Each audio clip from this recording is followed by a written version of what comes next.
Hi friends, I hope you all are okay and आप लोग बहुत अच्छे होंगे, बहुत अच्छा कर रहे होंगे। तो आज का वीडियो का टाइटल आप देख के समझ गए होंगे कि आज मैं किस टॉपिक पे बात करने वाली हूँ। लेकिन फर्स्ट ऑफ ऑल मैं क्लियर करना चाहती हूँ कि मैं ये सब बिल्कुल नहीं बोलूँगी कि आपका 12th बोर्ड है, you should study very well, आपको बहुत अच्छे से पढ़ाई करनी चाहिए, डेली पढ़ना चाहिए, इतने इतने घंटे पढ़ने चाहिए, सीरियस लेना चाहिए बोर्ड्स को। ऐसा मैं नहीं बोलूँगी। मैं कुछ और टिप्स बताऊँगी जो कि हमारे 12th के जो स्टूडेंट्स हम होते हैं जब 11th-12th में, तो ये चीज़ें हमारे लाइफ में आती है एंड बाहर जो इंसान है वो समझ नहीं पाते, हमारे पेरेंट्स, हमारे ट्यूटर्स, स्कूल टीचर्स वो समझ नहीं पाते कि हमारे लाइफ में पढ़ाई के अलावा हज़ारों अलग अलग प्रॉब्लम्स हमें घेर लेते हैं, जिसकी वजह से हमारी पढ़ाई भी इफेक्ट होती है। तो मैंने आज 4 पॉइंट सेलेक्ट करे हैं जो प्रॉब्लम्स मैंने फेस करी थी अपनी 12th स्टैंडर्ड में। मैंने जस्ट अपना 12 पास आउट किया है, now in college. So yeah guys, मैं आप लोगों को 4 पॉइंट्स बताऊंगी जो प्रॉब्लम्स मुझे फेस करनी पड़ी है। आई डोंट वांट कि वो आपको भी फेस करनी पड़े। So the first point is choose your friend circle wisely and please इस पॉइंट को बहुत सीरियसली लेना।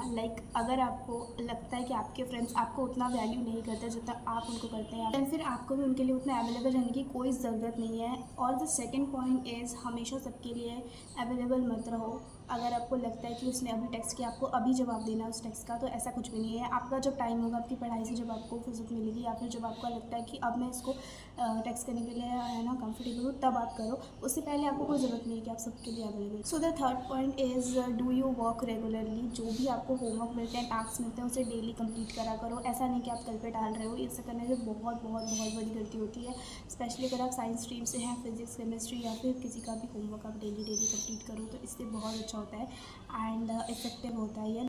And the fourth point is don't leave in the past, और है ना leave your past, just leave your past. मैं आपको बताना चाहती हूँ कि अगर पास्ट में आपसे कोई गलती हुई है, कुछ भी हुआ है, तो जस्ट लीव इट। अगर अभी जो हो रहा है उस पर ध्यान दो, फ्यूचर की टेंशन में मत लो, पास्ट की टेंशन में मत लो, तो प्रेजेंट में जियो।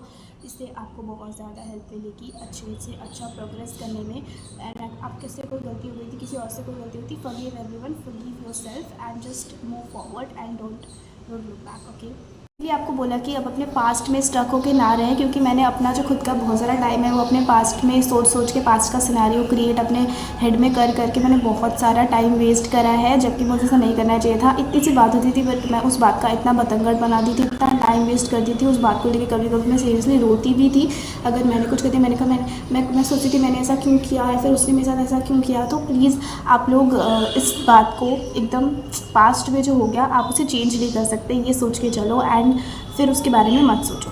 एंड एक और प्रो टिप मैं बोलती हूँ कि अगर किसी का सडन मूड चेंज या फिर बिहेवियर चेंज से अगर आपको बुरा लग रहा है तो प्लीज़ ऐसा बुरा लगाना छोड़ दो, क्योंकि ऐसा होता है, लोगों के बिहेवियर चेंज से हमें खुद बुरा लगता है। सो इसलिए मैंने बहुत सारा टाइम इसमें भी वेस्ट करा है। सो आई डोंट वांट कि आप भी ये गलतियाँ करो। So just take care of yourself.